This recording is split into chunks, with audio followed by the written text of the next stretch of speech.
बादल। आज क्या करेंगे? पवन। पवन बहुत पढ़ा है। चलिए आज नया पढ़िए। पहले आपने क्या पढ़ा होगा? पश्चिम से पूरब की तरफ चलती है, पूरब से पश्चिम की तरफ। पवनें जो है वो किधर से किधर चलती हैं, किस दिशा से किस दिशा की तरफ? High pressure. देखिए अलग अलग विद्वानों ने अलग अलग परिभाषाएं दी थी। सबसे पहले हम्फ्री के अनुसार, हम्फ्री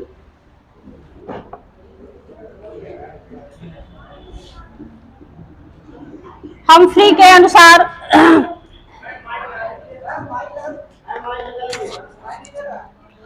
चल सुनाई नहीं देता है बेवकूफ, आवाज नहीं। वायुमंडलीय संचार तापीय विभिन्नताओं से उत्पन्न।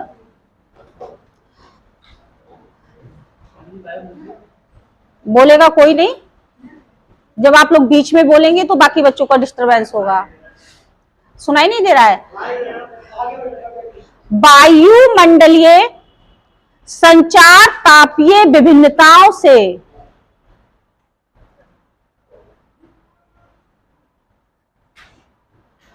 उत्पन्न तथा संतुलित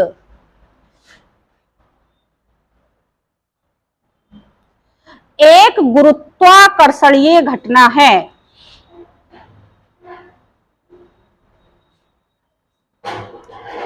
रिपीट करती हूं, वायुमंडलीय ताप संरचना वो संचार व विभिन्नताओं से उत्पन्न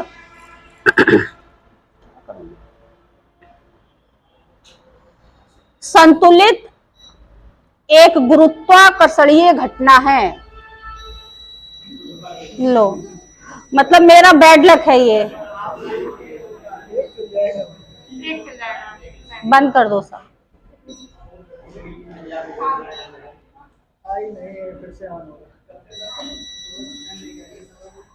बंद कर दो, ऑफ कर दो सब। नहीं नहीं सब ऑफ कर दो, तुमको भी गर्मी लगेगी फिर। सब बंद कर दो।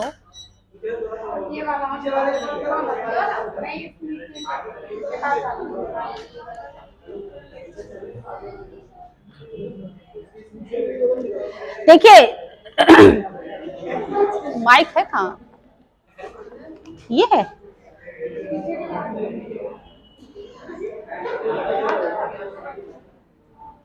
कौशल दोबारा आ गए? किसने बुलाया?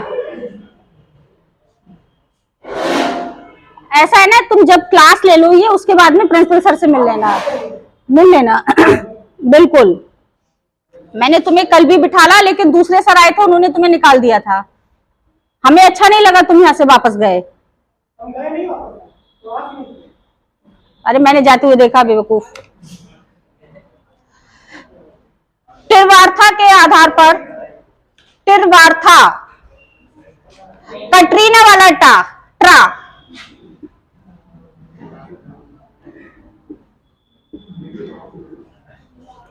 टिरवार्था के आधार पर पवन प्रकृति द्वारा वायु दाब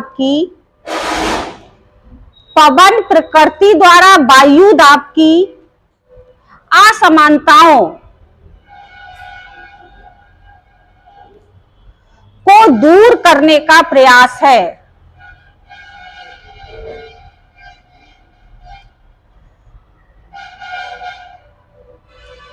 वायु दाब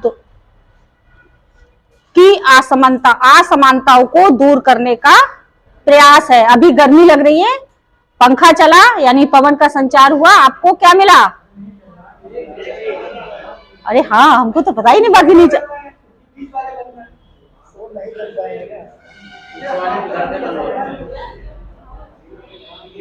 ऐसा करो, एक इधर का और एक इस साइड का चला दो, ये बीच वाला लास्ट वाला एक बंद कर दो। नहीं भाई एक इस साइड,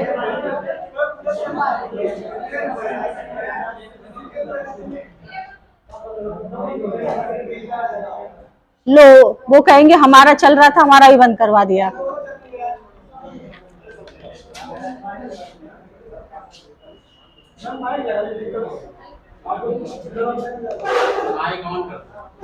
कहाँ से ऑन होगा ये? ऐसे पकड़ लूं मैं इसको, आवाज आएगी? गुड।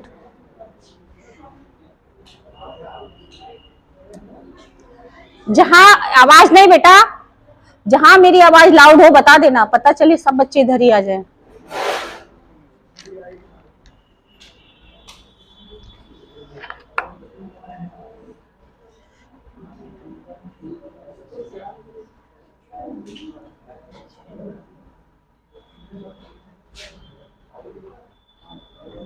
बड़ा झाम है इसमें भी। मैडम को बुलाइए, मैडम को नहीं पता।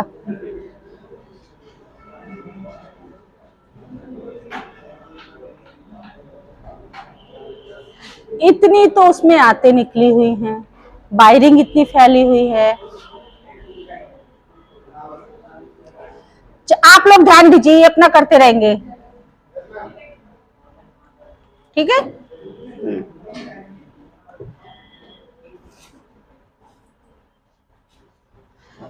देखिए सवाल ये उठता है कि पवनों को नियंत्रण करने वाले वो कौन से कारक हैं जो उनकी चाल और दिशा को नियंत्रित करेंगे। पवनों को नियंत्रण करने वाले कारक जो उनकी चाल एवं दिशा को प्रभावित करते हैं। सबसे पहला है दाब प्रवणता।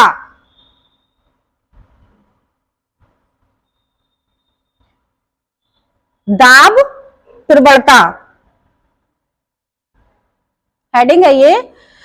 जब किन्हीं दो स्थानों के बीच,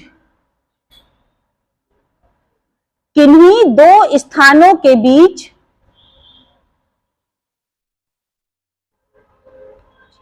वायु दाब के अंतर को ही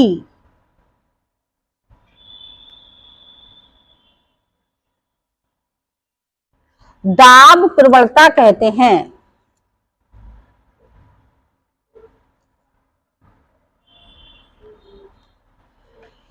नंबर 2, पृथ्वी की घूर्णन शक्ति या घूर्णन गति।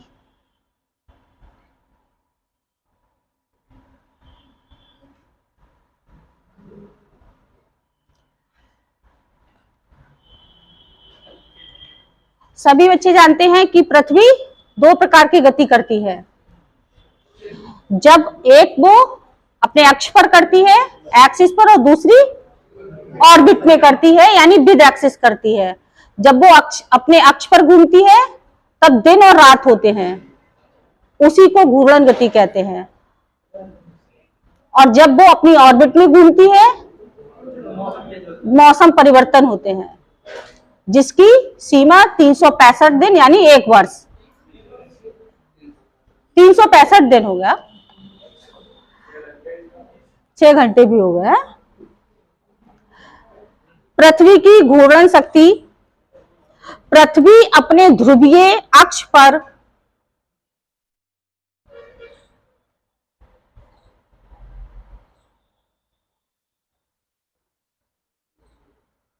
अपने ध्रुवीय अक्ष पर पश्चिम से पूरब की ओर घूमती है।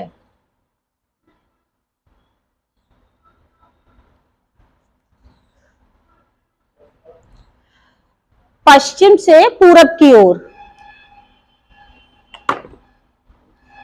घूमती है।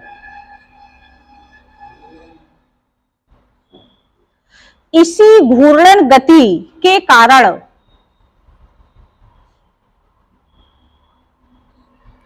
विक्षेप बल उत्पन्न होता है।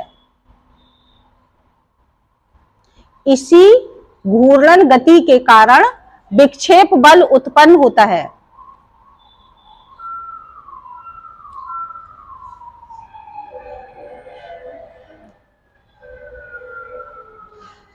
यही विक्षेप हमेशा क्षैतिज वायु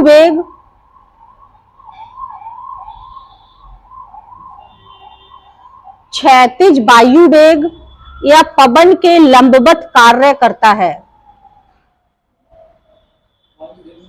वेग, वायु वेग या पवन के लंबवत कार्य करता है।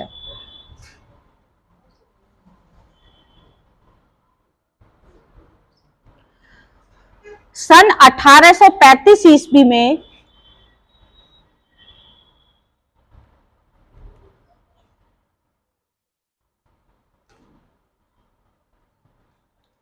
फ्रांसीसी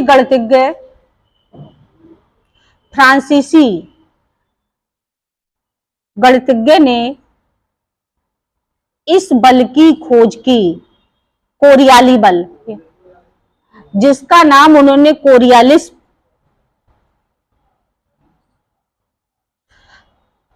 फ्रांसीसी गणितज्ञ कोरियाली ने इस बल की खोज की। उन्हीं के नाम पर इस बल का नाम कोरियालिस बल पड़ा।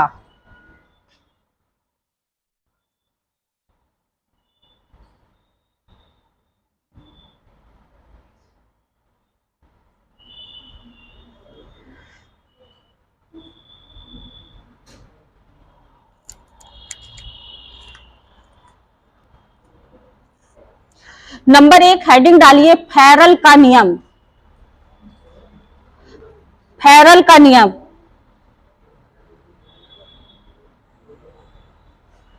फेरल का नियम। फेरल के नियम के कारण उत्तरी गोलार्ध में हवाएं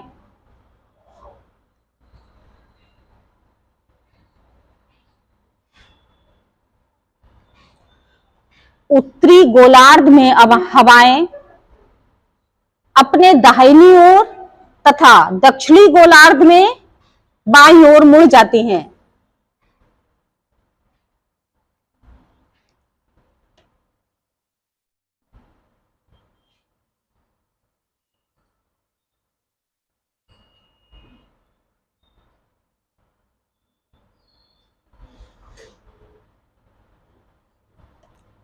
नंबर 2 बाइज बेलेट का नियम।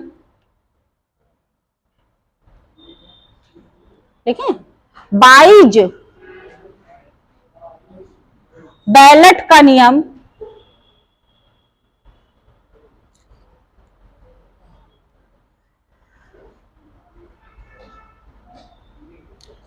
लिखते हैं।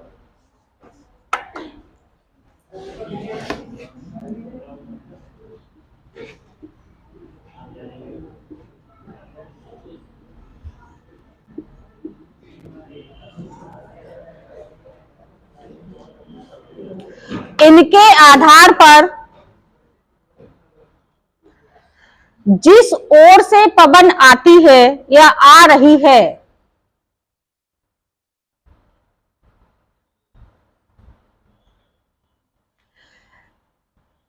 जिस ओर से, जिस दिशा से पवन आ रही है, अगर उस ओर मुंह करके खड़े होने पर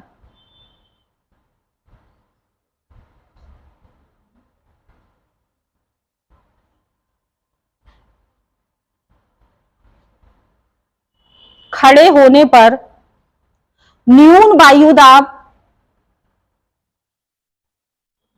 उत्तरी गोलार्ध में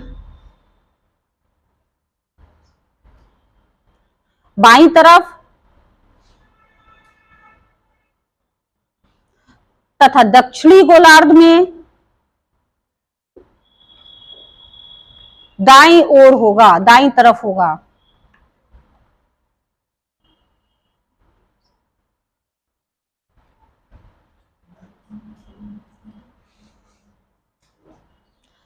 नंबर 3 कोरियालिस बल।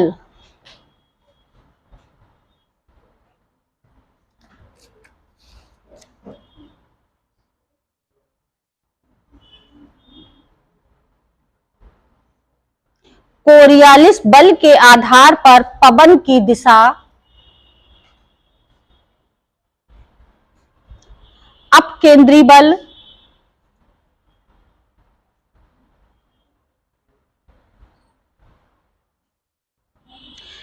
या गुरुत्वाकर्षण बल से प्रभावित होता है।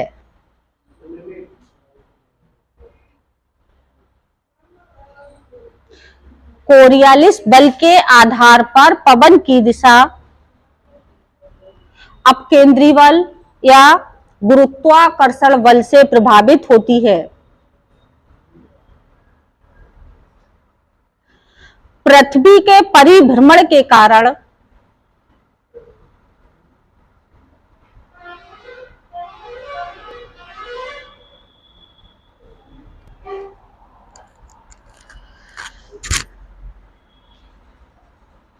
कोई भी गतिशील वस्तु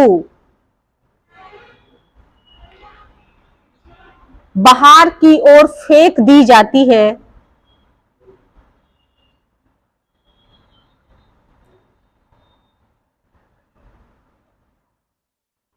कोई भी वस्तु बाहर की तरफ फेंक दी जाती है, यही कोरियालिस बल कहलाता है।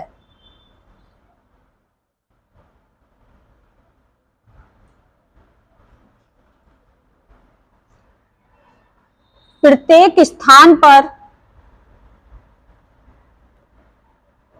कोरियालिस बल समान नहीं होता।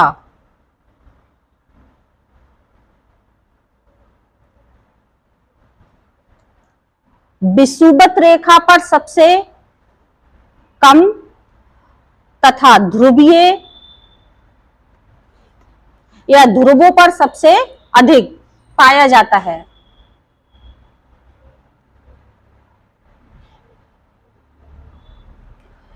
कोरियालिस बल विषुवत रेखा पर सबसे कम और ध्रुवों पर सबसे अधिक।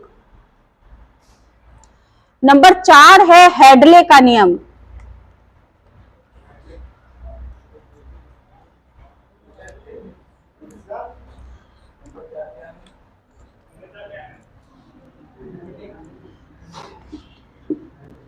हेडले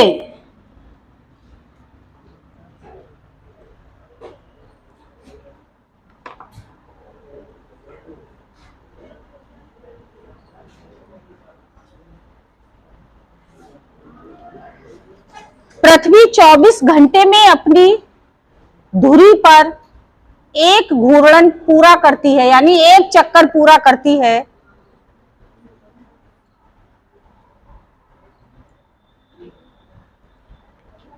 पृथ्वी 24 घंटे में अपनी धुरी पर एक चक्कर पूरा करती है।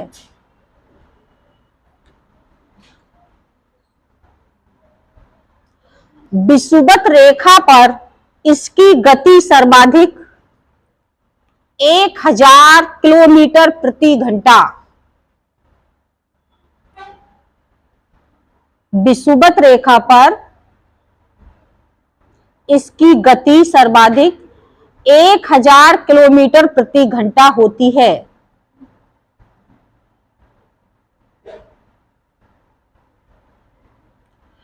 तथा ध्रुवों पर सबसे कम।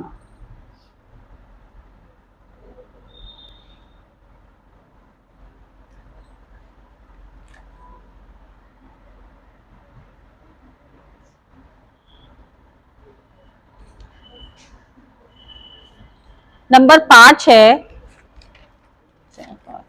अपकेंद्री बल।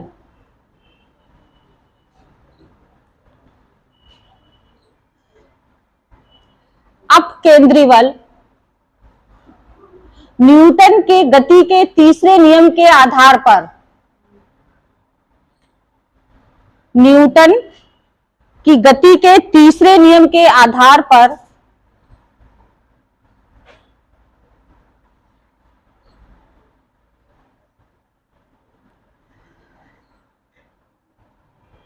प्रत्येक क्रिया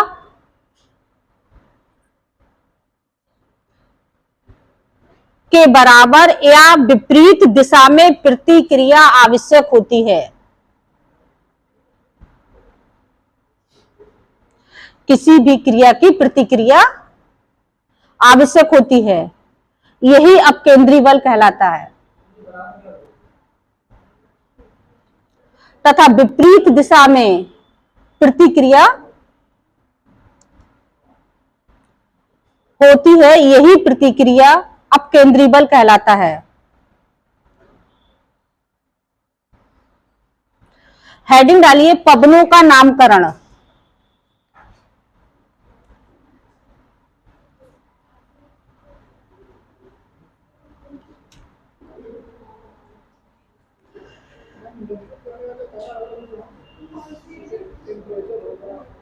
सब आएगा।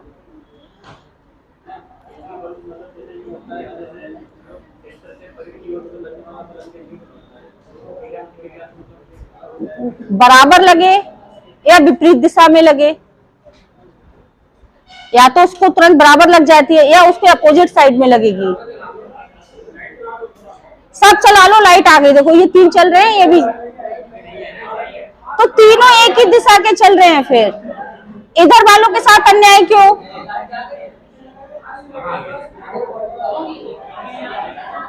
आ गई लाइट।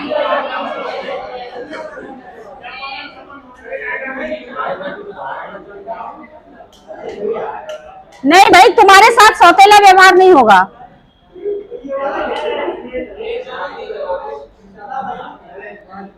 सब चल गए। हेडिंग डालिए पवनों का नामकरण।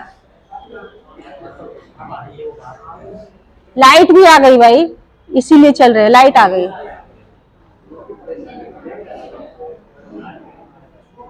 देखिए ये सभी जानते हैं कि जब पवन थोड़ी सी गर्म होती जाती है तो कहाँ जाती है? ऊपर की ओर जाती है। और जो रिक्त स्थान नीचे होता है, जो ठंडी पवनें होती हैं वो उस रिक्त स्थान को नीचे आकर के घेर लेती हैं। ऊपर जाने वाली पवनों का एरो ऊपर की ओर होगा, यानी उष्ण पवनें जो होंगी वो एरो ऊपर की तरफ, और जो शीतल वायु होगी उनका एरो नीचे की तरफ होगा। जिस दिशा में पवन चलती है उसी के आधार पर उसका नाम रखा जाता है।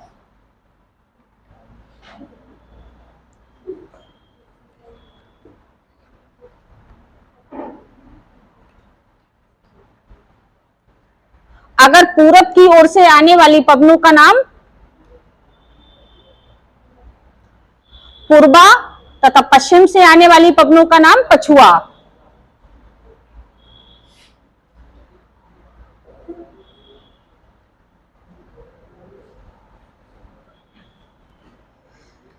पवन का वेग, हाँ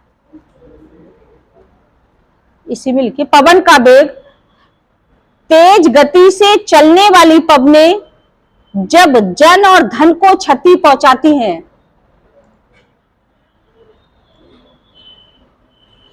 तेज गति से चलने वाली पवनें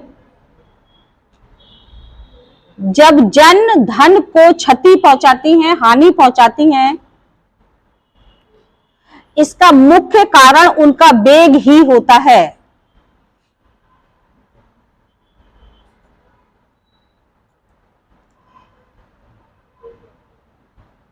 इस पॉइंट को आप अंडरलाइन कर लेना या हाईलाइट करना। सन 1805 में एडमिरल बोफर्ट एडमिरल बोफर्ट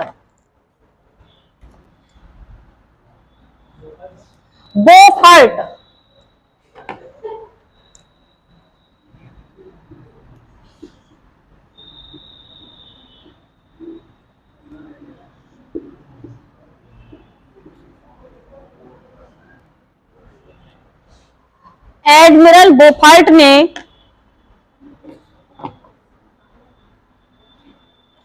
वायु वेग मापक यंत्र का आविष्कार किया। वायु वेग मापक यंत्र का आविष्कार किया।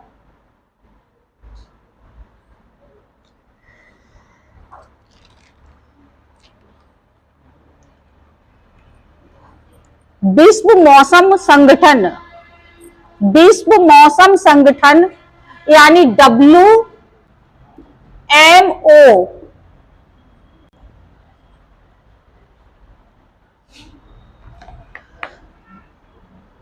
विश्व मौसम संगठन ने इसी मापक नहीं, संगठन भी इसी मापक का प्रयोग करता है।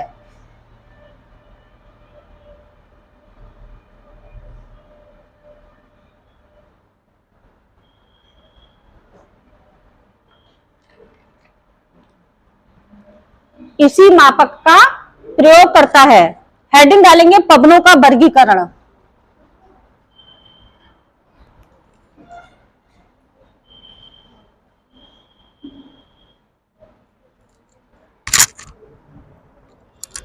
पवनों को मुख्यतः दो वर्गों में या दो भागों में रखा जाता है। नंबर एक स्थायी पवने, नंबर दो अस्थाई। स्थायी एवं अस्थाई।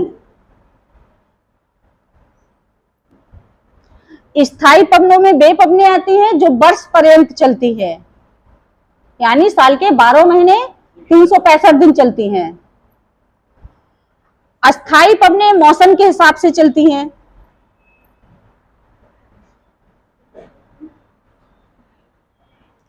वर्ष पर्यंत चलने वाली वायु को ही स्थायी पवने या फिर प्रचलित पवने या निश्चित पवने कहा जाता है।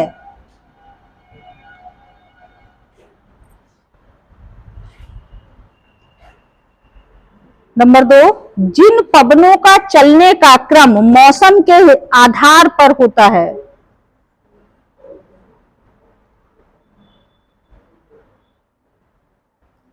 जिन पवनों का चलने का क्रम मौसम के आधार पर होता है उन्हें अस्थायी या अनिश्चित पवने कहा जाता है।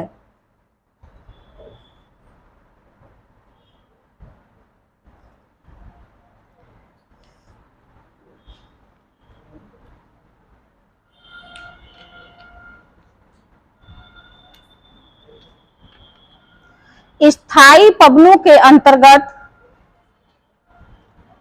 आने वाली पवने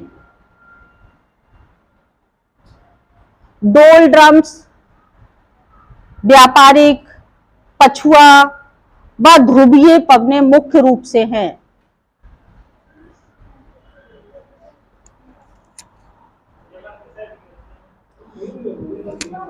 स्थायी पवनों के अंतर्गत आने वाली, फिर छूट जाएगा, कल वैसे ही नहीं हो पाया था, गर्मी थी। शिवेंद्र सर आ जाएंगे, आराम से। हाँ ठीक है, स्पीड थोड़ा बढ़ा लीजिए, बाकी छूटे तो अगल बगल से पूरा कर लीजिए। स्थानीय पवनों के वॉइस, स्थानीय पवनों के अंतर्गत आने वाली पवने मुख्य रूप से डोलड्रम्स, व्यापारिक, पछुआ व ध्रुवीय इत्यादि।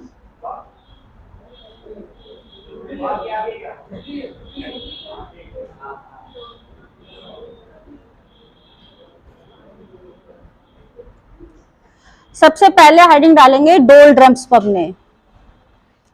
यह शांत पवन की पेटी डोलड्रम्स।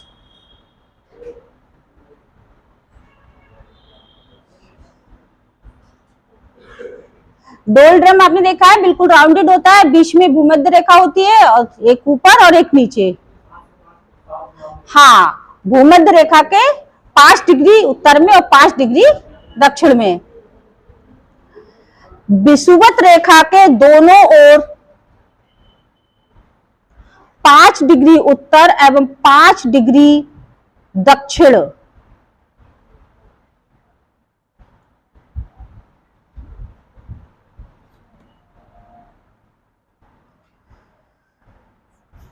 निम्न वायुदाब पेटी स्थित होती है, उत्तर एवं 5 डिग्री दक्षिण।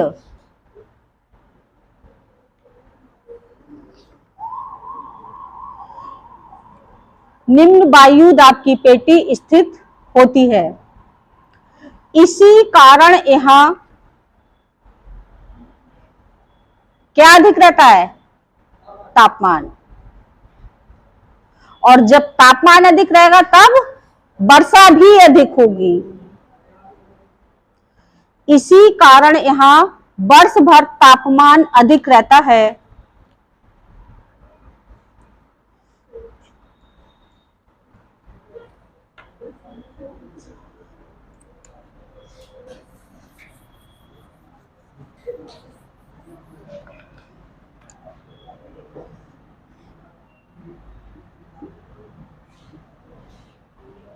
फ्लोन के आधार पर, फ्लोन के अनुसार डोल ड्रम की पेटी का विस्तार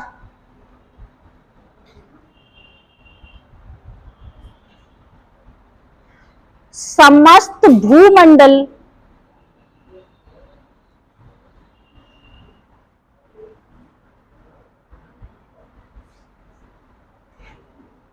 भूमंडल के बजाय केवल 200 देशांतरों के मध्य 200 देशांतरों के मध्य 20 डिग्री पश्चिमी देशांतर ब्रैकेट में लिखिएगा, 20 डिग्री पश्चिमी देशांतर से पूरब की ओर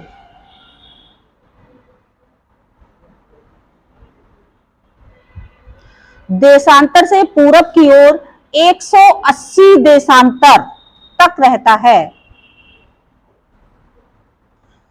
टोटल कितना हो गया? 220 डिग्री पश्चिम से लेकर 180 डिग्री पूरब की ओर यानी पूर्वी देशांतर तक। विषुवत रेखा के सहारे इसके 3 मुख्य क्षेत्र हैं।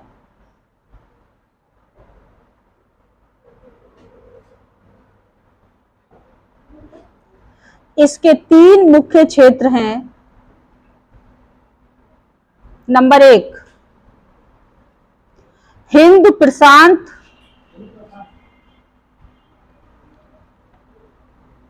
डोलड्रम्स पूर्वी अफ्रीका से प्रशांत महासागर तक, इसी में पूर्वी अफ्रीका से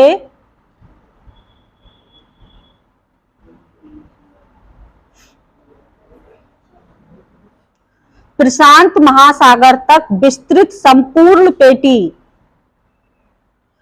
के 1/3 भाग पर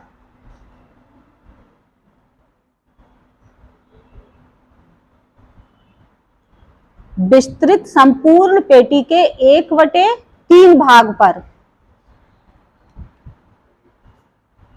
नंबर 2 विषुवत रेखा या विषुवत रेखीय अफ्रीका के पश्चिमी भाग पर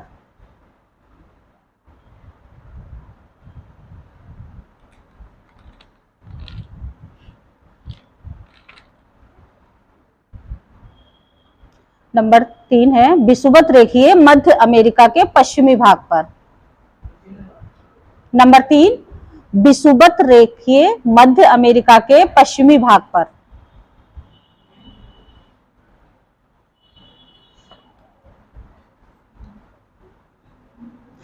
नंबर 2 हेडिंग है आपका व्यापारिक पगने।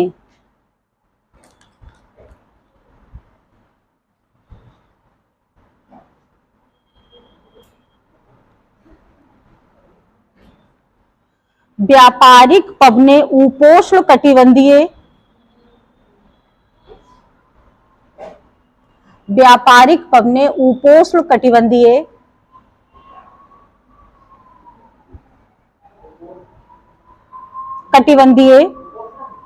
उपोष्ण कटिबंधीय उच्च दाब क्षेत्रों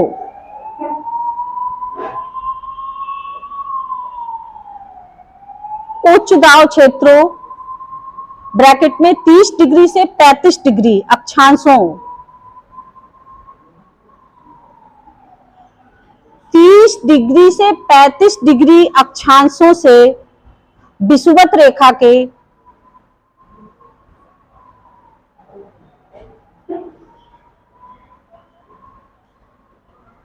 निम्न दाव की ओर चलती हैं, उच्च दाव क्षेत्रों से निम्न दाव की ओर चलती हैं।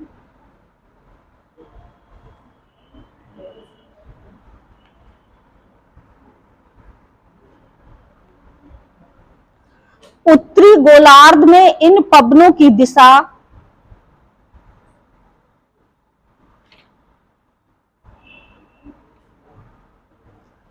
उत्तरी गोलार्ध में इन पवनों की दिशा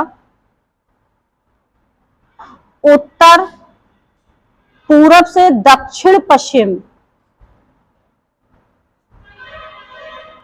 उत्तर पूरब से दक्षिण पश्चिम तथा दक्षिणी गोलार्ध में इसके विपरीत दक्षिण पूरब से उत्तर पश्चिम हो जाती है।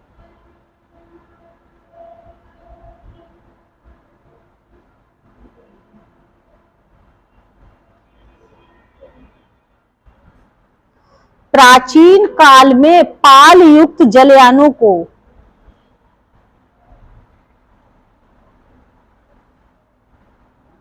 पाल युक्त जो बंधा हुआ रहता था उनकी बोट पर, नौका पर, प्राचीन काल में पाल युक्त जलयानों को व्यापार में सुविधा प्रदान करने के कारण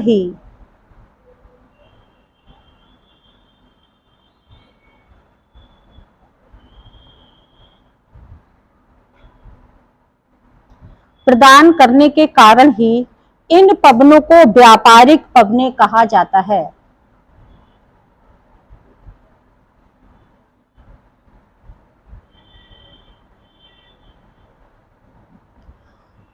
कर्क एवं मकर रेखा के निकट, इसी में है,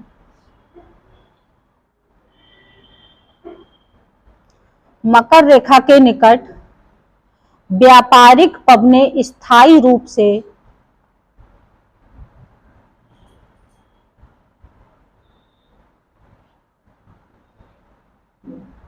धरातल के निकट चलती हैं।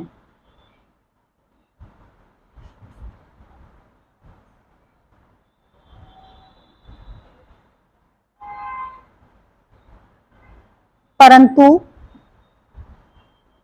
विषुवत रेखा के निकट ये आर्द्र एवं अव्यवस्थित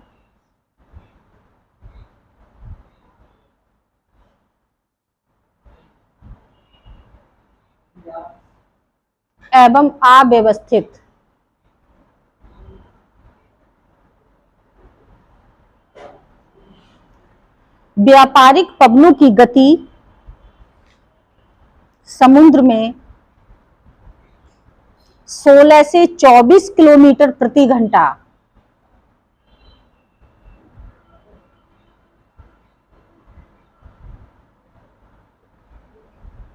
16 से 24 किलोमीटर प्रति घंटा तथा स्थल पर और भी मंद हो जाती है।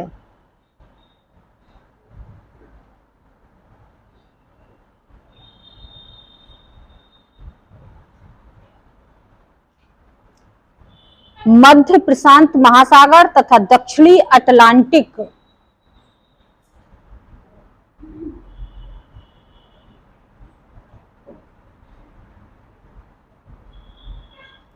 मध्य प्रशांत महासागर तथा दक्षिणी अटलांटिक महासागर में ये पवने वर्ष पर्यंत एक ही दिशा व एक ही गति से चलती हैं।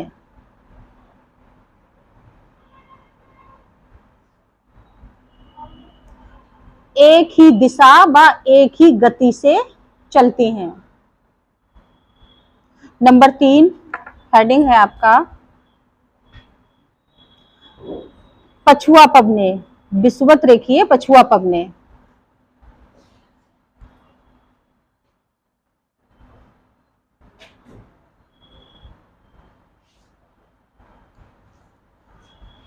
ग्रीष्म काल में महाद्वीपों के ऊपर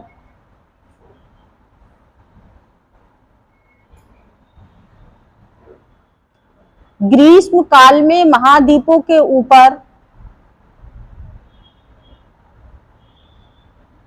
व्यापारिक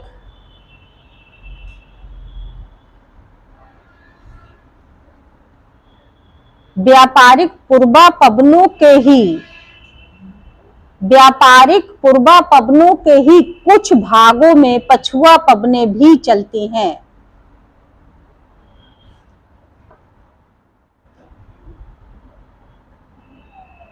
व्यापारिक पूर्वापवनों के ही कुछ भागों में पछुआ पवनें भी चलती हैं।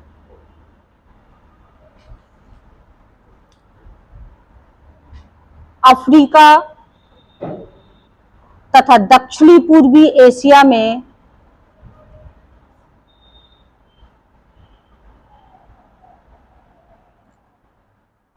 अफ्रीका व दक्षिणी पूर्वी एशिया में ये पवनें जल से स्थल की ओर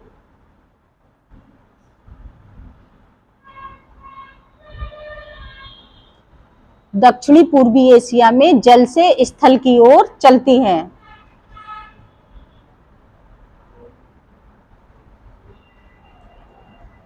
विषुवत रेखा को पार करने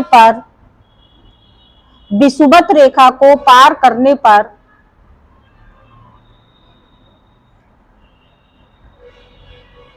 व्यापारिक पवनें ही स्वयं पछुआ पवनों के रूप में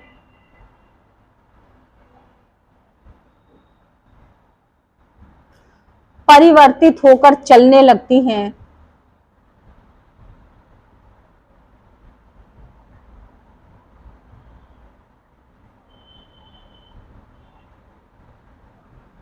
जिन्हें मानसून कहा जाता है।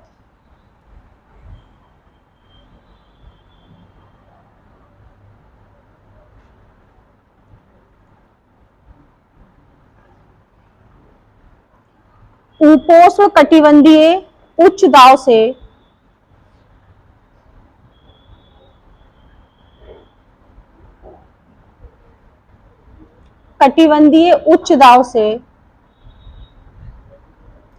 उपध्रुवीय निम्न दाब की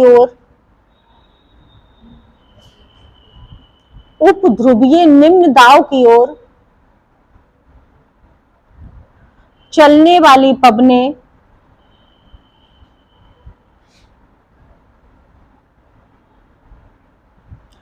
फैरल के नियम के आधार पर चलती हैं।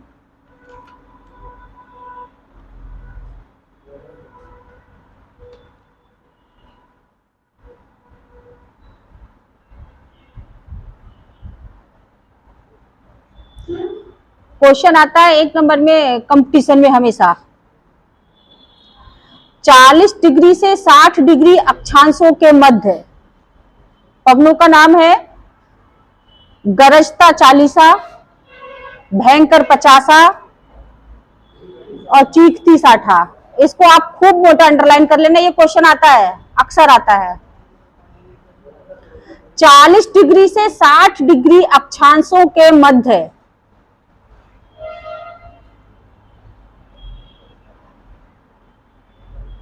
गरजता 40,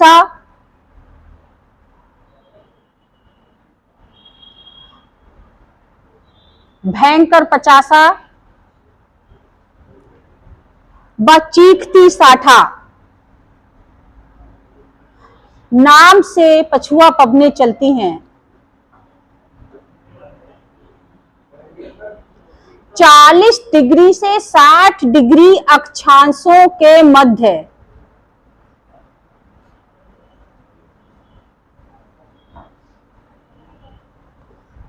गरजता 40, भयंकर 50 व चीखती 60 के नाम से ये पछुआ पवनें चलती हैं।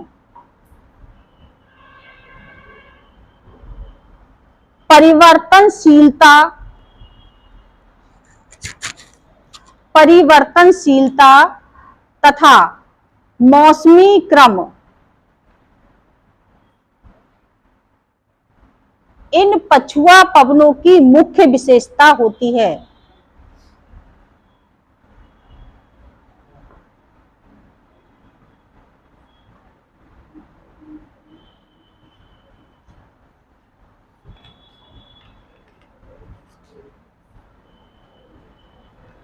नंबर 3, ध्रुवीय पवने।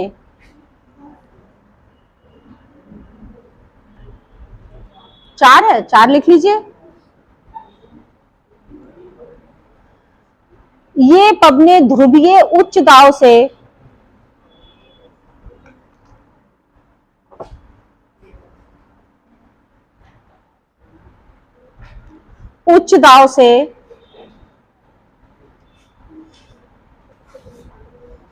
उपध्रुवीय निम्न दाब की ओर चलती हैं। उच्च दाब से उपध्रुवीय निम्न दाब की ओर चलती हैं।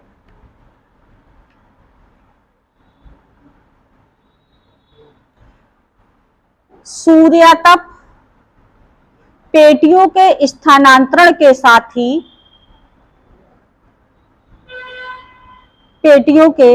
स्थानांतरण के साथ ही ध्रुवीय पवनें भी उत्तर एवं दक्षिण की ओर खिसकती जाती हैं।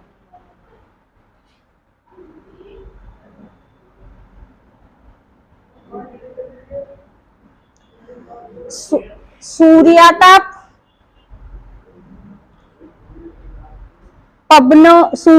पेटियों के स्थानांतरण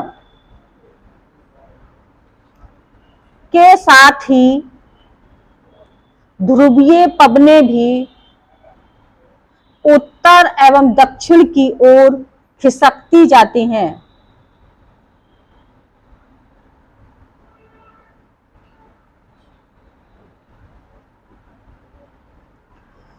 ध्रुवीय पवनें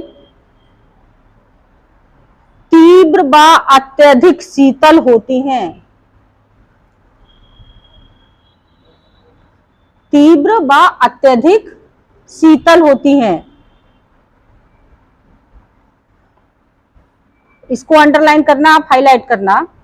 उत्तरी गोलार्ध में नॉर्थ ईस्टर के नाम से जानी जाती हैं। उत्तरी गोलार्ध में नॉर्थ ईस्टर के नाम से जानी जाती हैं।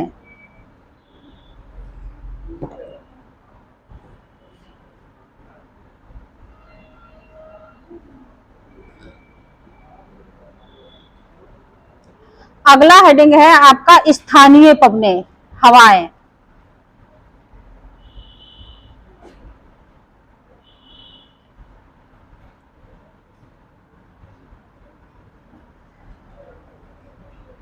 स्थानीय पवनें स्थानीय ताप की विभिन्नता के कारण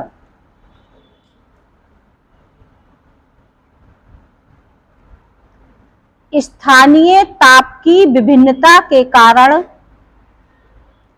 स्थानीय स्तर पर कुछ हवाएं उत्पन्न होती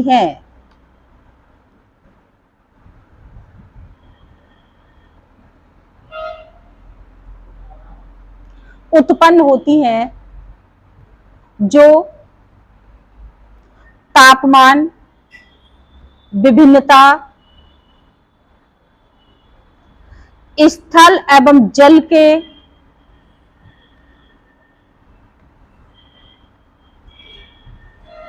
विशिष्ट ऊष्मा, जल की विशिष्ट ऊष्मा, धरातल तथा संचालकता के कारण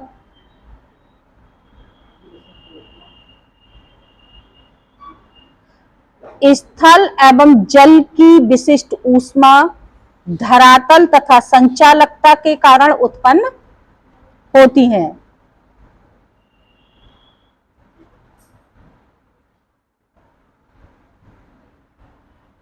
नंबर 1, सागरीय समीर। इनमें से क्वेश्चन आता है, कौन सी पवन कहाँ चलती है और यह किस नाम से जानी जाती है? सागरीय समीर,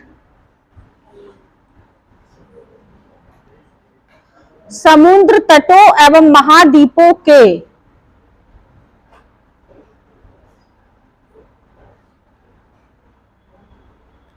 समुद्र तटों एवं महाद्वीपों के आंतरिक भागों में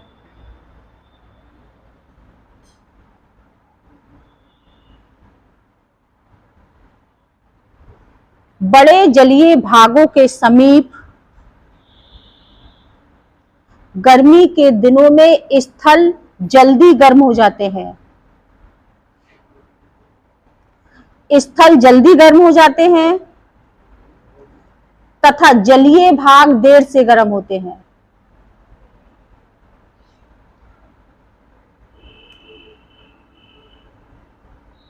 अतः स्थल पर निम्न दाब एवं जल पर उच्च दाब भी स्थापित हो जाता है।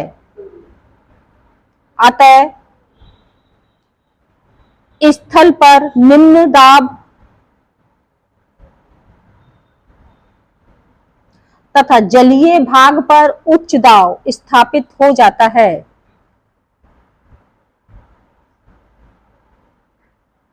इसी कारण सागरीय भागों से स्थल की ओर चलने वाली हवाएं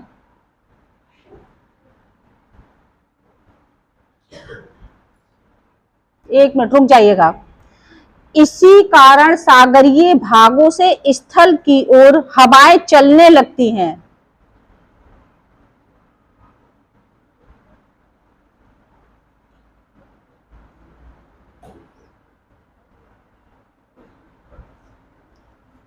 इन्हीं हवाओं को सागरीय समीर या सागरीय हवाएं या सी ब्रीज कहते हैं।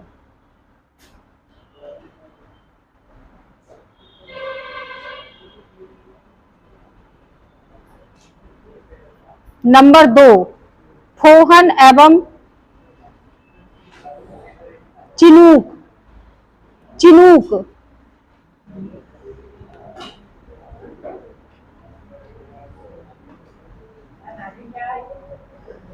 इन्हीं हवाओं को सागरीय समीर कहते हैं। हेडिंग, फोहन एवं चिनूक।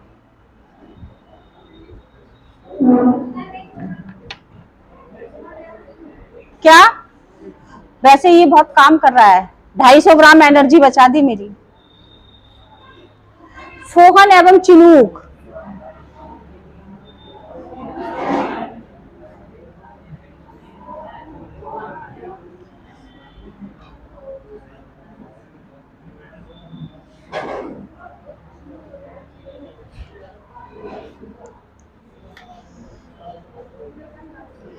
पर्वत के पवन विमुख ढाल पर पर्वत के पवन विमुख ढाल पर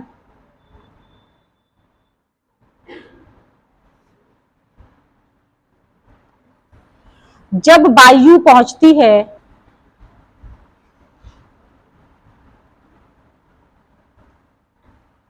तो ये हवाएं रुद्धोष्म विधि के द्वारा ठंडी होने लगती हैं। पहाड़ों पर टेम्परेचर कम हो जाता है, रुद्धोष्म विधि से ठंडी होने लगती हैं। रुद्धोष्म विधि के द्वारा या कारण ठंडी होने लगती हैं तथा कुछ और ऊंचाई पर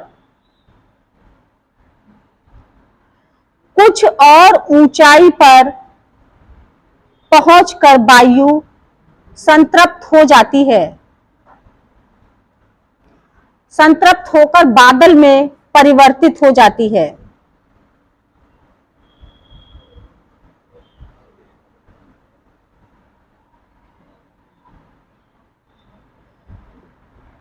संतृप्त वायु जब और अधिक ऊंचाई पर पहुंचती है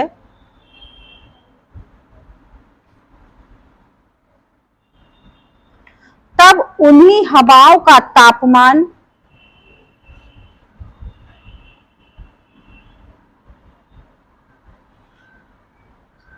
संतृप्त होकर रुद्धोष्म दर से घटता जाता है।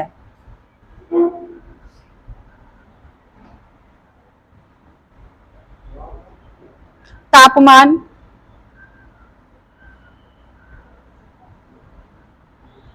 संतृप्त होकर रुद्धोष्म दर से घटता जाता है।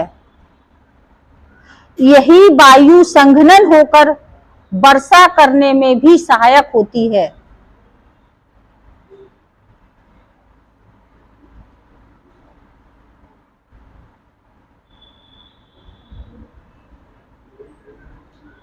संघनन होकर वर्षा करने में सहायक होती है। चोटी पर पहुंचने के पश्चात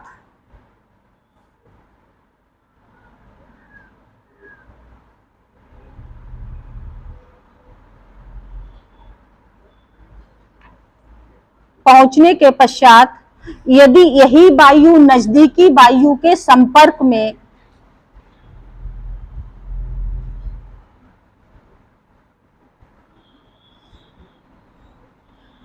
संपर्क से ठंडी रहती है या ठंडी होती है, तो भारी रहने के कारण, ठंडी होगी तो भारी हो जाएगी, हल्की होगी तो गर्म होगी, हल्की हो जाएगी।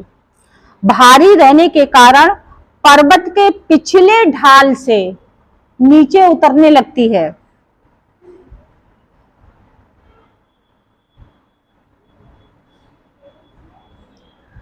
पर्वत के पिछले हिस्से से नीचे उतरने लगती है।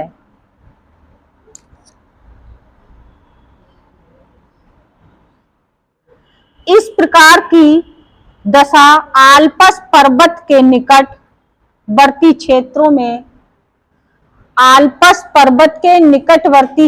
में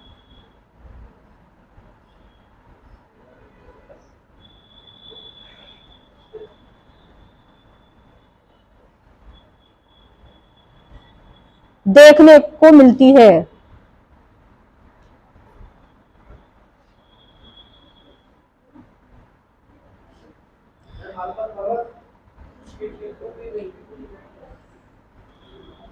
इन्हीं हवाओं को अमेरिका में चिनूक नाम से जाना जाता है। अंडरलाइन कर लेना इस लाइन को। अमेरिका में चिनूक नाम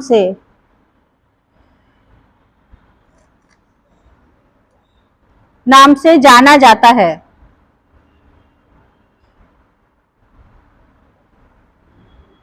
अगला हेडिंग है स्थलीय समीर।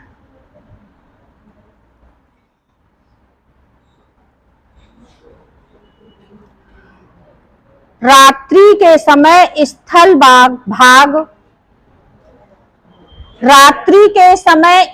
भाग जल की अपेक्षा अधिक ठंडे हो जाते हैं।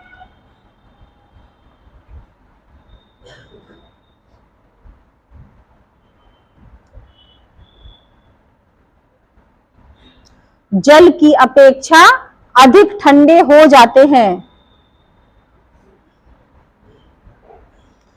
इसी प्रक्रिया के फलस्वरूप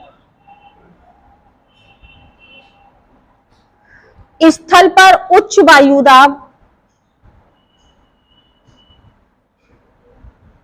एवं जलीय भाग पर निम्न वायुदाब के क्षेत्र स्थापित हो जाते हैं।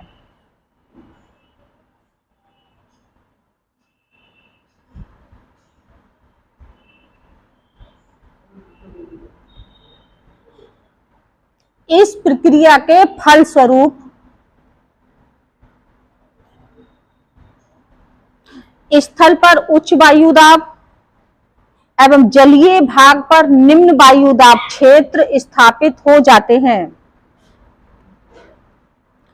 अतः स्थल से जल की तरफ हवाएं चलने लगती हैं।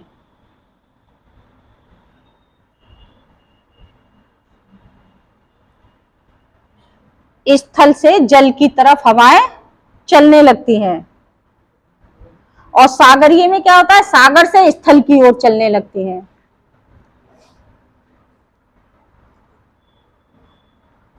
स्थलीय समीर सूर्योदय के पहले अधिक सशक्त होती हैं। स्थलीय समीर सूर्योदय के पहले अधिक सशक्त होती हैं, परंतु सूर्योदय के बाद धीरे धीरे समाप्त हो जाती हैं।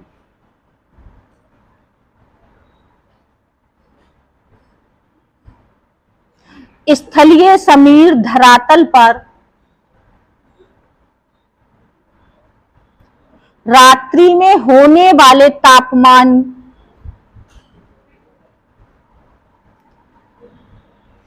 को भी कम कर देती हैं।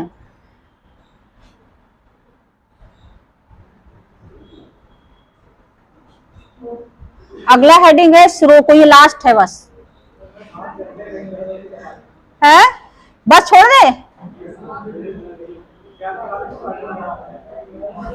बस एक बचा है थोड़ा सा, सिरोको।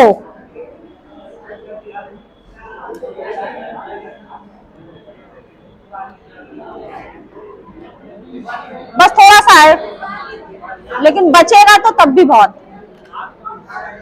आज नहीं हो पाएगा।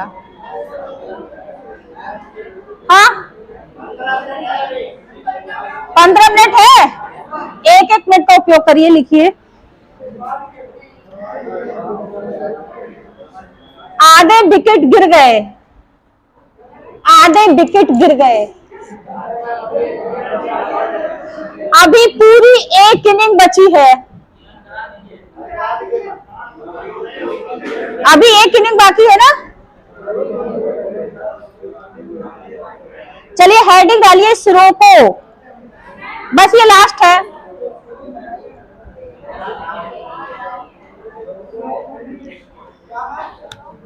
हम ये हवा सारा मरुस्थल में उत्पन्न होकर, क्या बोला, बात कर लो पड़ोसी से तब समझ में आ जाएगा। ये हवा सहारा मरुस्थल से उत्पन्न होकर, बाद में लिखना,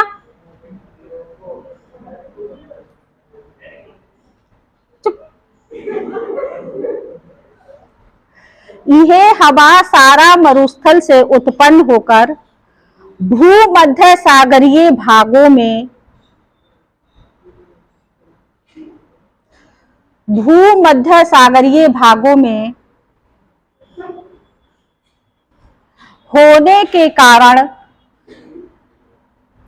शुष्क एवं रेत से युक्त होती है। शुष्क एवं रेत से युक्त, बालू मोरंग से युक्त होती है, भरपूर होती है। ये धूल भरी ऐसी आंधियां हैं, यह धूल भरी ऐसी आंधियां हैं जो चक्रवात के आगे आगे चलती हैं।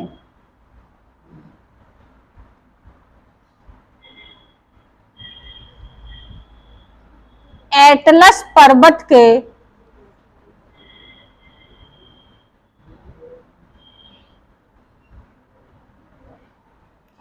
उत्तरी ढाल के सहारे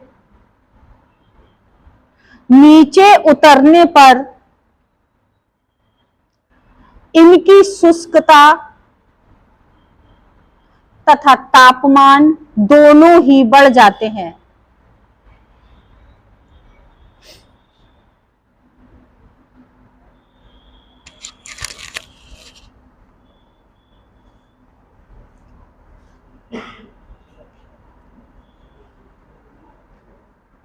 एटलस पर्वत के उत्तरी ढाल के सहारे नीचे उतरने पर इनकी शुष्कता एवं तापमान दोनों ही बढ़ जाते हैं।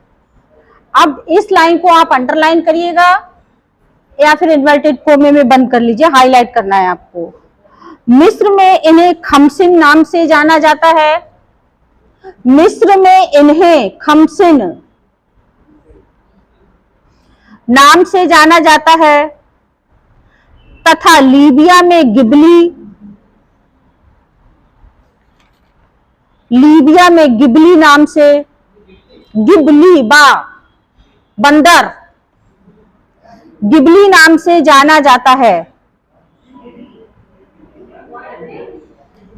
मिस्र में खमसिन और लीबिया में गिबली नाम से प्रचलित है।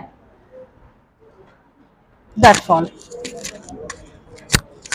बस अब कल करा बोल के ये कौन निकालेगा?